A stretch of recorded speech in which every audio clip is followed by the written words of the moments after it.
kerajaan. Naik minyak mendadak, inflasi tak akan naik. Itu teori ekonomi. Siapa yang ajar begitu? Kenaikan ini bila mendadak, kenaikan barang termasuk minyak bila mendadak begitu akan membawa kesan yang parah.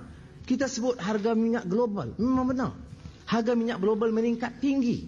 Tetapi setiap $1 Amerika, dia naik dengan pengeluaran minyak di Malaysia, kita perolehi 360 juta ringgit. Jadi naik harga minyak itu pulangan kepada kita besar.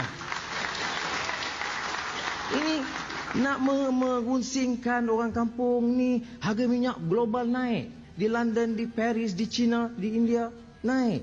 Kita pengeluar minyak memang naik banding 10 tahun yang lalu. Tetapi tidak boleh bebankan rakyat.